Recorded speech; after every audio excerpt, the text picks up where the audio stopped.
Oke, kita masuk ke bagian 2, yaitu mengenai komponen sistem full injection ya. Ini mengenai komponen-komponennya. Apa aja sih komponennya? Yang pertama di sini adalah sensor group ya. Sensor itu berarti serangkaian elektronik yang bekerja mendeteksi perubahan suhu ataupun kerusakan pada komponen sistem injeksi ya. Itu sensor group. Di sini ada controller atau ECU ya, di mana fungsinya adalah untuk mengatur kinerja mesin injeksi agar tetap optimal berdasarkan sinyal ataupun masukan dari sensor group ya, berdasarkan sinyal dari sensor group ya. Ini. Di sini ada juga aktuator ya. Aktuator nih. Aktuator berarti serangkaian komponen yang bekerja berdasarkan perintah dari ECU. Jadi ini dapat perintah dari aktuator ini dapat perintah dari controller. Controller ini mendapat masukan dari sensor group ya.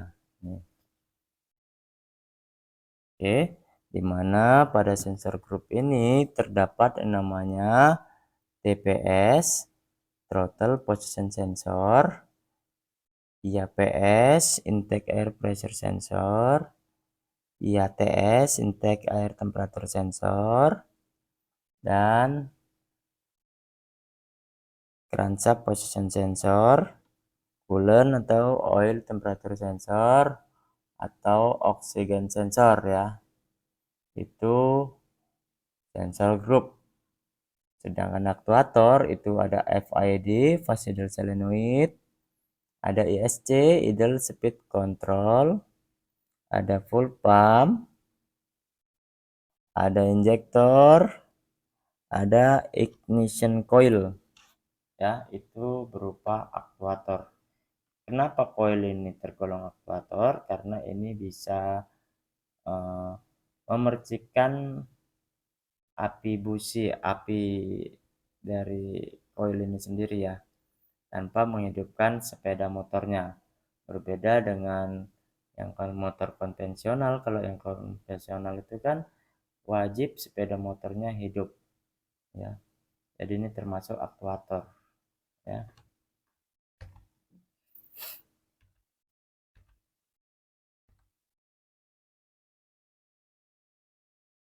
Jadi di sini ada sensor yang namanya MAQS ya. MAQS. MAQS itu adalah Modulate Air Quantity Sensor, yang mana fungsinya adalah untuk menganalisa jumlah udara yang masuk ke dalam intake manifold melalui informasi yang diperoleh dari TPS, IAPS, dan IATS, atau 3 sensor yang terdapat pada MAQS. Jadi di dalamnya ini terdapat 3 sensor. Apa aja itu? Ya, yang pertama adalah TPS, IAPS, dan IATS. Ya, di mana di dalam TPS ini terdapat namanya resistor variabel. Resistor variabel ini adalah yang nilai hambatannya bisa berubah-ubah. Ya, di sini ada throttle shaft dan kontak brush. Di dalam IAPS terdapat hybrid IC dan diafragma. Di dalam IATS terdapat namanya termistor. Ya. TPS, throttle position sensor, yang mana fungsinya adalah untuk mendeteksi sudut bukaan throttle valve, kemudian mengirim sinyal ke listrik ke ECU.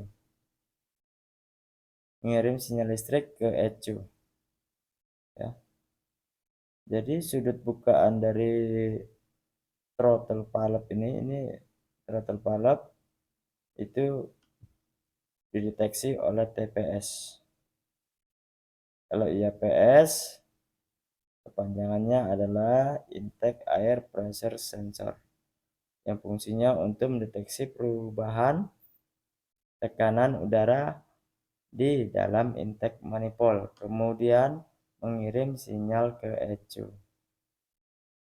Kalau ITS, intake air temperature sensor, untuk mendeteksi suhu udara yang masuk ke dalam intake manifold ya.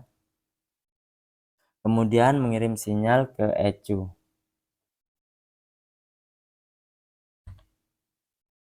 Oke, ini kita bahas dulu TPS-nya dulu ya. Ini loh ketika gasnya dibuka. Ini gasnya dibuka nih. Nah, seperti inilah cara kerjanya. ECU memberikan tegangan masuk. ECU memberikan tegangan masuk ke TPS sebesar 5 volt. Ini ECU memberikan tegangan masuk sebesar 5 volt. Ya. Rata-rata sensor diberi arus oleh ECU itu sebesar 5 volt. Semua sensor rata-rata. Arus masuknya, arus keluarnya nanti yang beda. TPS memberikan tegangan balik keluar ke ECU sesuai perubahan posisi butterfly throttle. Dari tegangan keluar inilah ECU dapat mengetahui posisi dari butterfly throttle. Jika posisi throttle tertutup, arus yang mengalir ke ECU sebesar 0,68 sampai 1 volt. Itu jika tertutup seperti ini. Arus yang mengalir 0,68 sampai 1 volt, berarti cuma ini doang. Ya kan? Nah, ketika nanti posisi throttle terbuka, arus mengalir ke ECU sebesar 4,4 sampai 4,5 volt. Ini sesuai yang di video ini jarumnya naik ya. Ini sebetulnya ya arus tadi ya, arus dari TPS-nya ini. Nah, ini TPS. Ini di dalamnya terdapat variabel resistor. Ada kontak brush, ada throttle shape, ada inilah seperti ini kontak brushnya. Variabel resistor, ini yang nilai hambatannya bisa berubah-ubah. Ini ground, massa, ya. Ini outputnya, voltagenya, outputnya. Ini dari tadi yang disuplai ya, harus keluar ya. Ini inputnya tadi 5 volt ya. TPS memberikan tegangan berupa sinyal analog ke ECU perubahan posisi konstan brush pada variabel resistor. Volt TPS 0,68 volt tertutup, 4,5 volt terbuka. Nah, ini seperti ini ya. Ketika nanti TPS paletnya terbuka, dia akan memberikan sinyal sebesar 1 sampai 4,5 volt ya. Semakin dibuka berarti arus yang diberikan ke ECU semakin tinggi. Ya kan? Semakin dibuka semakin tinggi arus yang mengalir. Semakin dibuka throttle-nya, arusnya semakin tinggi. Artinya berarti bahan bakar harus menyemprotkan bahan bakarnya lebih banyak. Nah, ini seperti ini contohnya. Cara kerja TPS ya.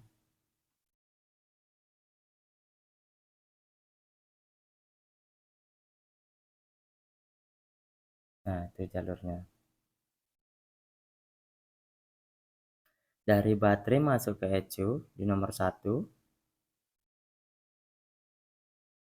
Di sini ECU memberikan